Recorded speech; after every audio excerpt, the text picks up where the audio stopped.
Alright, so this is episode 6 of Shadow's House Season 2. A little bit of a recap. We got to meet the research team, which is run by Oliver, and we know that Oliver and Ollie really like Kate and Emilico, so they welcomed her in.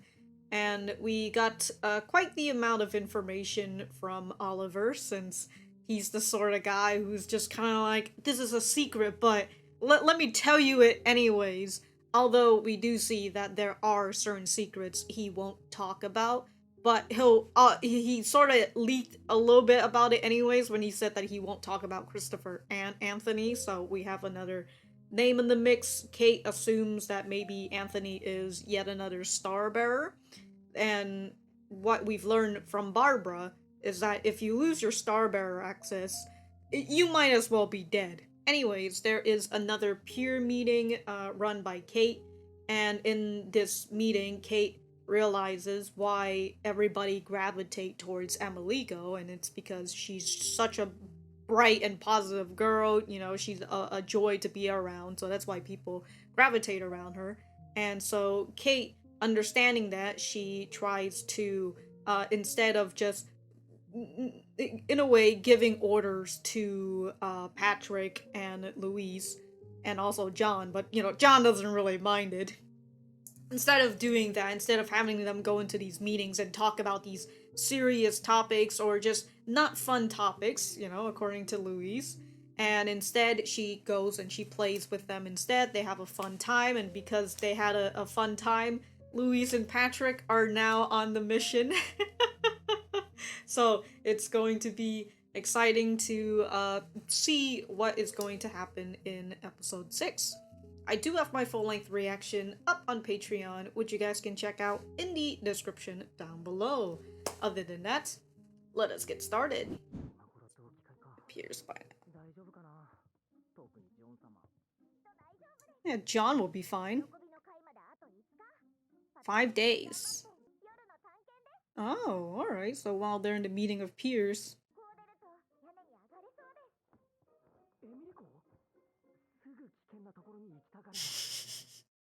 She's got no fears, man. Or at the very least, she's not afraid of heights. I was gonna say, outside the wall? Oh. If you go out... what will change?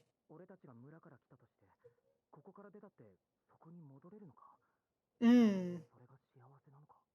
If I remember correctly, the shadows come down to the village to provide like suit coal or whatever, and then in trade or in honor of the shadows family, they give the villagers offer their little ones to work at the shadows house. I think that's what they say, like they're going to go there and work and you know, be of service to Shadow's house. I believe that's what they said in like the late episodes of season 1.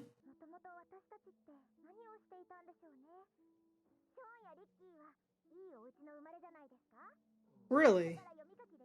Oh, that is interesting.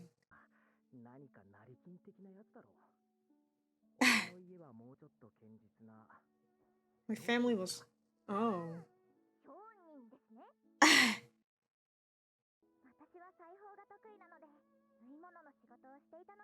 Oh, they're... How old are you guys? So you guys are thinking about your previous life.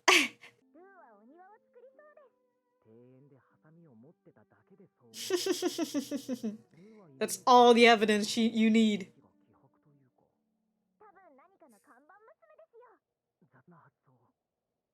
The shop girl that everyone went to see. Also, what a savagery that Shaun just said.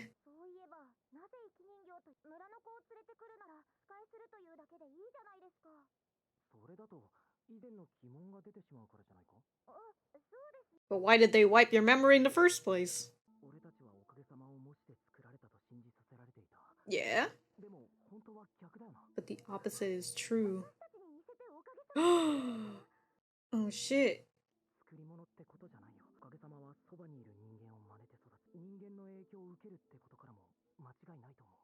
Mm-hmm.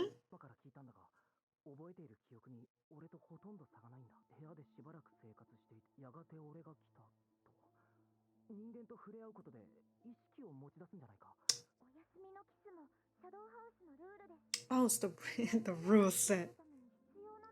What, get more skin contact? It's because she never kissed her goodnight. Hmm.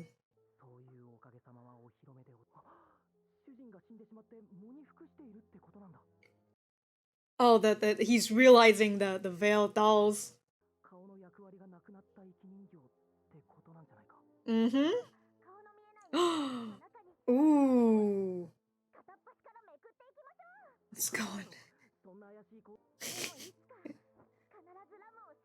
Yeah, at least you know that rum's around. Your name is?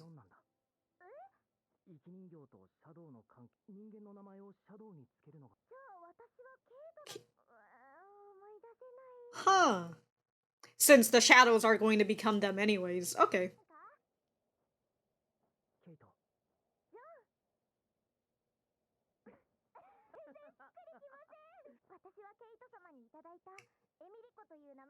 You're gonna continue with Emilico?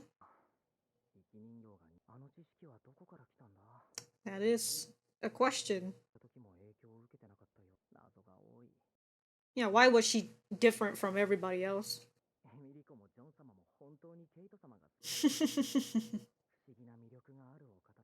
Yes, of course.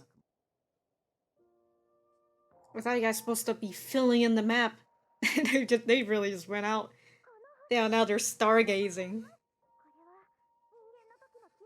Oh.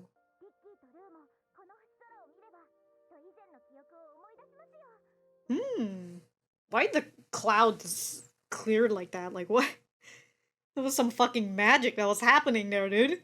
Oh my god. Aw, all five of you guys will be here stargazing.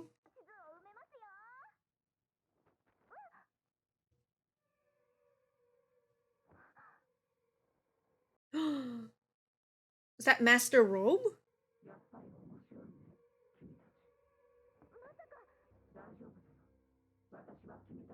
Of course, of course.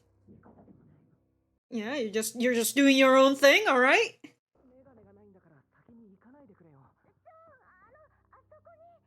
They stole your map. Oh my god. Oh, never mind. They dropped it. It's doing something. I mean, if it caused the whole commotion at, I assume it wants to like get to fuck up the Shadow's house somehow. Ooh. Hmm. Has it been 5 days? Who's in the wheelchair? Is that... And they're here? Uh-oh. Is it early? Ah, they're doing it early. But there's so much more eyes. They're all watching. You can't tell who they're looking at, too, so... Ooh, you're gonna get hit. And they're gonna be watching Emilico specifically, too, so... Ooh, she's... Mia? Uh-oh.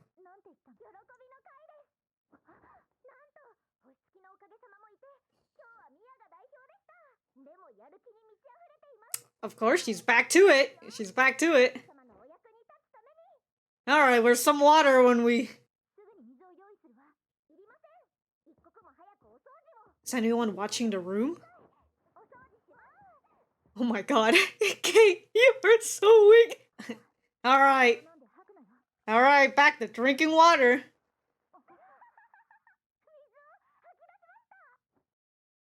You're gonna have to shove it down her throat. Get a syringe.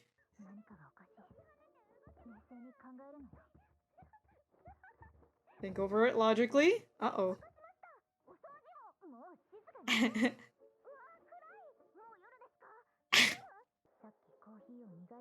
What's bitter? Uh-huh. It's a different sort. I thought it was delicious. It's a different kind. It was in a different, like... Is it like purplish? In a purple building?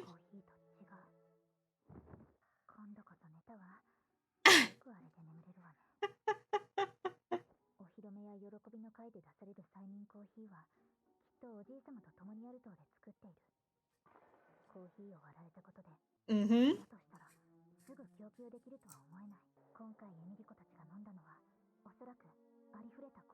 Ordinary? Is this a placebo effect?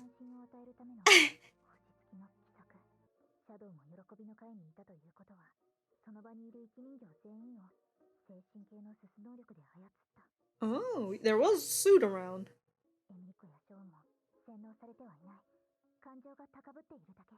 Mmm. Still have... Okay.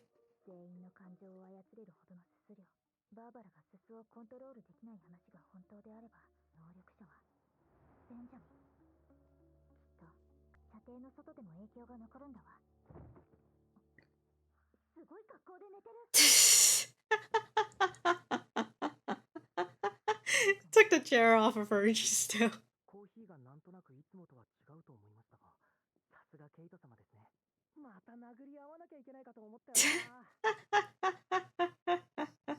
Not gonna have to fight it out again.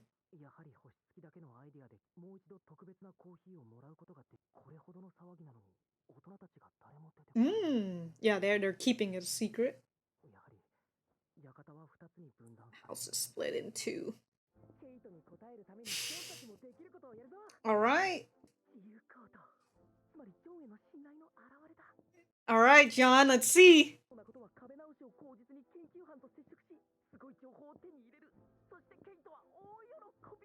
Alright, John, let's go. He just fixes the wall and he forgets.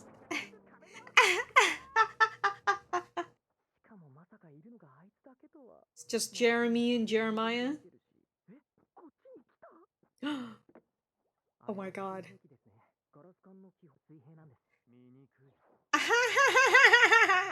Oh shit. Man got OCD?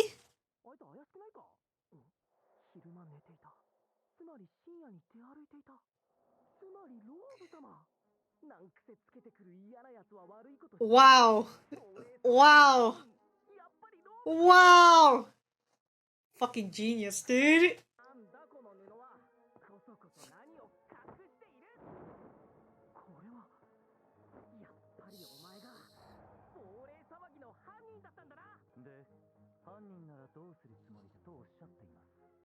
Man literally said one word.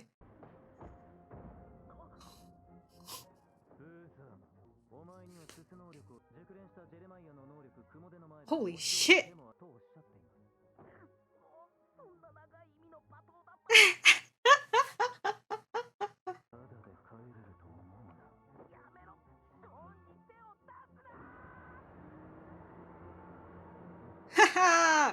Sucking the suit out of that man.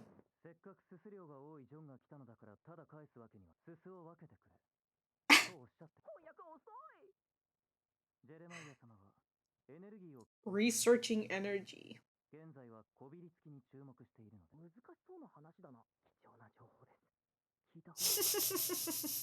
John was about to just clock out, clock out.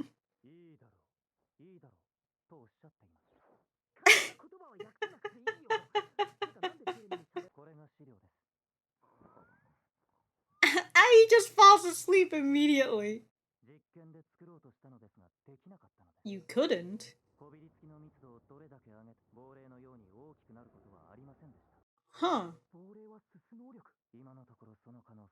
Highly probable.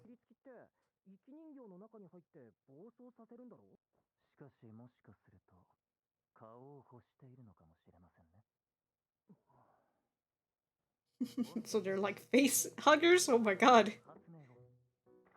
Alright. Oh! Hell yeah. Motive power. They just put a face of Nancy there?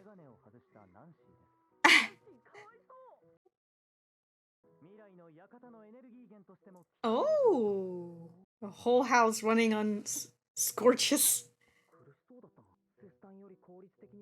She wouldn't have to. Yeah, that's nice.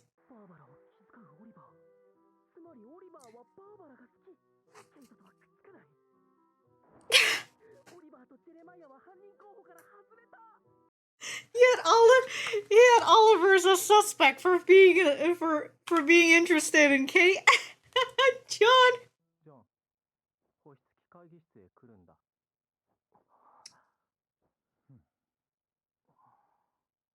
なんか褒められることしたっけ？ Ooh, I don't know, John. I don't know.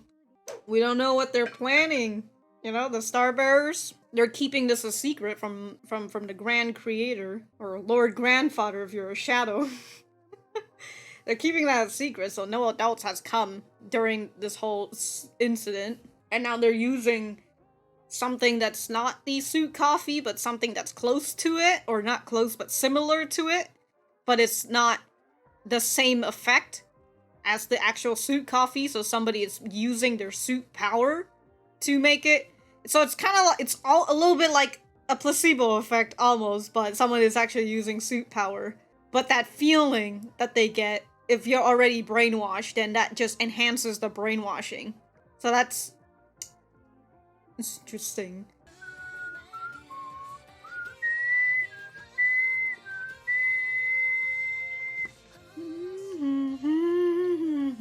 I need to listen to this song, the full length of this one, because honestly, dude, the ending of this has been growing on me way too much.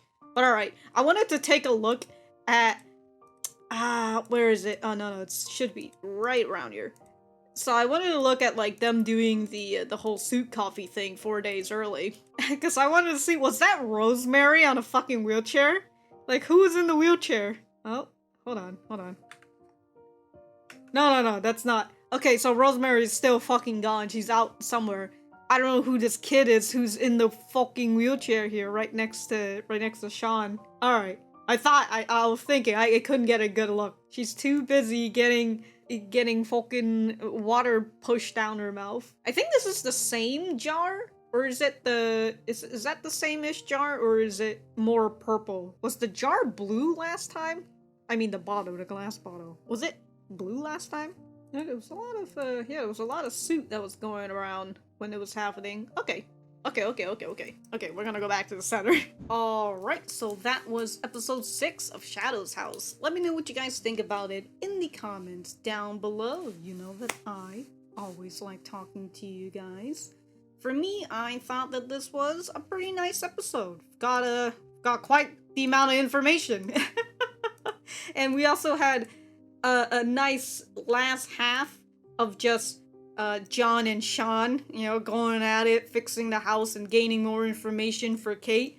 So that was very nice to have the last half of the episode just on John. It's John and Shaun, but you know, John is like the main boy here in this case, and it is just fantastic, especially the way that he was just trying to like bring everything together, how he was trying to figure out like the clues or like figuring out the answers in its own ways. Oh my god, fantastic. We had a bit of a weird cut between the talk of Emilico and Shaun to when Master Robe appeared. If I can find it, hold on, if I can find it for you and I'll show it. Okay, so here we have a nice ending to this scene with them saying, you know, I hope all 5 of us can be here next time, you know, staring at the sky, so that was nice. And then it cuts to this, you know, it cuts to black, and then it shows us, I think, the door or something, or someone's, I don't know what it is, but, you know, it's just Emilico saying, you know, now we'll fill in the rest of this map. And then Master Robe takes it, right? And she's over like, oh my god, I can't believe it. And was like, oh my god, it's the reveal, it's Master Robe. And so Master Robe tells her that they're not an ally, but they're not an enemy either. And then we see Shaun coming in like, I don't have my glasses. I can't see without my glasses. And And so when he gets there, Master Robe's gone, and all I'm thinking about is what happened during this cut. Like, Emilico just decided to pounce and just ran in. I don't know. I don't know. Maybe it's just me, but it was a bit of an odd cut. Anyways, so going back to the beginning, which is the scene between Emilico and John just talking and staring out into the sky, which was a very nice scene. The first thing that Emilico asks is, like, do you want to go outside? And they have this nice talk about, since she's found out that she's actually a human and not a living doll, she's been feeling down. She's been feeling down and unsettled, knowing that this thing that she's been taught when she woke up here in the Shadows house is actually a lie. And it's a nice play on all on what is it? Is it episode 1 or episode 2? I think it might be episode 2, when she went back to to do the cleaning again, but now that she knows the truth, that happiness that she once felt when she was here in the Shadows house, it's gone. So again, it's a nice play when she's talking about how unsettled she feels now that she knows that she's a human, and her curiosity is thinking about the outside. And she and John talks about it still makes me laugh that they're talking about, like, what we used to do before we came to Shadow's house. And I guess it's because they live in a village, and, they were probably working at a young age already. But just them talking about what they used to do before they came here, I'm just like, you guys are fucking kids. What are you talking about? But it's nice that they're having these conversations, and also Emilico feeling a bit scared of what will happen if her human memories finally come back. Like, would she change? Would she, with this personality that she's developed, change? And all that? Perhaps does the love that she has for Kate, would that change as well?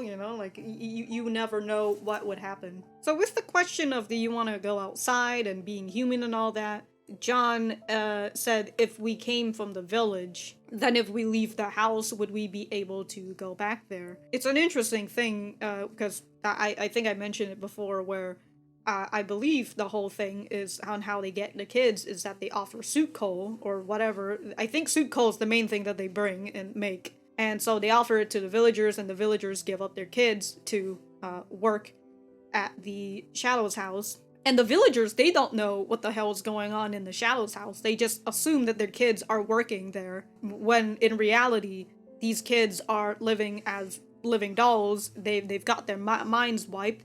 And as what we've learned from Shaun, who's technically John, that he is John. God, I'm starting to confuse myself. But he says that since, other than the fact that shadows have been created to look like us and not the other way around, perhaps they've decided to give the human name to the shadow instead. And they say that, but I don't think they realize the implication, the kids, I mean. But I believe we know eventually the shadows and the humans are just going to merge, and that's an interesting note on why they've decided to give the human name to the shadows, since the shadows are going to become the humans eventually. It's a really nice tidbit on the name. And then they had a nice guessing game of who they were before they came here, and how Emilico was guessing that maybe Shaun and Ricky came from rich families, since they already knew how to read and write. It's very interesting what they were assuming. And then the fucking savagery when Emilico started talking about Lou, like, oh, she thought that Lou'd be a gardener, and he's like, well, you only think that because you saw her in the garden with scissors, right? I can't really imagine what Lou was what Lou was like. She doesn't have enough personality of her own. The savagery, dude. Which reminds me, do you think that this is how she acted before she came to the Shadows house? I don't know. Oh, and also during the talk, and how they were saying the house rule is that you gotta give a goodnight kiss. And I believe Rum said that she rarely or never gives goodnight kisses to Shirley. And because of that, perhaps that's why Shirley doesn't really talk much, because they actually don't get enough skin contact, I would assume. Like, so, they didn't get enough skin contact. So she's never really been able to grow as her being, as a shadow, and to be able to imitate Rum slash Shirley. I'm not gonna even try to start calling them by their actual human name, which is just the name of the shadows. But that's also another nice and interesting tidbit on how shadows grow as well. And speaking of Rum, they've also concluded that the Veiled Dolls are the living dolls whose Shadows Master has failed and, fucking perished or whatever. So because of that, they wear all black, they're like wearing funeral garbs and everything. So it's an interesting thought in that now that they know that what veiled dolls actually are and that Rum is among one of these veiled dolls, and knowing that she is actually around and not, dead somewhere or buried in the ground somewhere, knowing that Rum is still around, yeah, for the most part, encourages Emilico to continue so that she'd be able to rescue Rum. And towards the end, hopefully one of these days, all five of them could be up on that roof, stargazing. Very nice. After that nice scene and the little conversation between Emilico and Master Robe, which I've already talked about, and just Emilico informing Kate about that, the rejoicing party is here. It's 4 days early, and also when they came for the rejoicing party, the shadows are there as well. And of course, they are keeping an eye on Emilico because she is the living doll of Kate, or Kate's living doll. And so because of that, Emilico had to drink the coffee. But we find from Emilico and her deducting skills that this coffee is not the same, and that the Starbearers can't ask the adult for more coffee because they're keeping this whole situation under wraps. And as we've learned from Barbara and all the other Starbearers, they don't want Edward to come and fucking bitch on them. So they'd rather just try and get this situation done on their own hands. But because of that, they don't have the suit coffee anymore, which I assume is all part of Master Robe's plans. That reminds me, since Master Robe actually talked, but it's in like this, distorted voice and all that, and they're saying that they're neither allies nor enemies, it kind of makes me think back to Christopher, but whatever. Well, we'll just have to find out when we see it. So Kate figured out the Starbearers' scheme since they only drank normal coffee, but the one of the shadows in there was using their suit power. She said it's most likely Benjamin, since he also has a high suit power and he's able to, I assume, control it, unlike Barbara. So he probably uses it to enhance people, and I believe I've already talked about the whole suit coffee thing. And so she relays that information over to John and Shaun, to where Shaun says, as I thought, this house is split into two, and that there's no adults that's been here since this whole situation started, so that means that the Starbearers aren't giving the information. So it's just nice to know that the main cast are starting to figure out what we've already learned by listening to the Starbearers. But it is nice to know that they have the idea that this house is split into two. When we think about it in the Starbearers, in the Starbearers perspective, it's hard for them to actually make to actually know on this, because to report on this, because they know that if they lose their status as Starbearers, they most likely will be dealt with. And so of course they don't want to keep this, and if this is how the fucking Shadows house operate, of course they don't want to freaking relay the information, especially relay it with someone like Edward, who has caused a commotion before, but Lord Grandfather has given him another opportunity. Why? I don't know. Lord Grandfather was just like, all right, fam, just, you get a little slap on the wrist for what you were trying to fucking do. So, you do you. And we have seen the shadows who are on the third floors, and they're not they're not nice people, that's for sure. But we get a nice scene of John and Shaun, and also more of Jeremiah and Jeremy, since they literally did not say anything in the previous episode. And so to see them actually talk, or at the very least, just see Jeremy talk, and to see Jeremiah say like 1 to 3 words at best. is it is fantastic. I love their dynamics as well. Everybody in the research team are just fucking goofballs, and it is fucking fantastic. So we learn from Jeremiah that he is in charge of the energy base, and what he's working on. His current experiment is with the Scorches, and he gives really nice information to John, or at the very least to Shaun, who will summarize it for him. Because of course. I believe one of the first things he talks about is that there are density levels to Scorches, and that the Scorches that came to attack during the rejoicing party was at a density 3, which interesting, like they're already like powered up at that time. But he says something interesting, that he says he's done many experiments, but no matter how many times he combine all the Scorches and make them, combine all together, he can't turn them into phantoms. So it makes them wonder if turning into phantoms requires suit power, and also if I assume if you have to use suit power to turn them into that big phantom, you would have a high amount of suit power to be able to do it. So we could at the very least gauge the suit level of Master Robe. And then the second piece of information that Jeremiah gives is he's working on Scorch energy, a new way to gather energy instead of having to use and rely on suit coal, which is to use Scorches, put them on wheels like hamsters on wheels, and just put a picture of someone, have a face, put a picture of someone's face on there, and they will just keep running towards that face because they're fucking motivated. Jeremiah did say that perhaps these Scorches just want a face, since they are derive off of shadows. It's another interesting thought. It just, because they derive off of shadows, and shadows will eventually become the humans, that maybe that is exactly what the Scorches are aiming for as well. They have the same goal, except for they're doing it with more malice.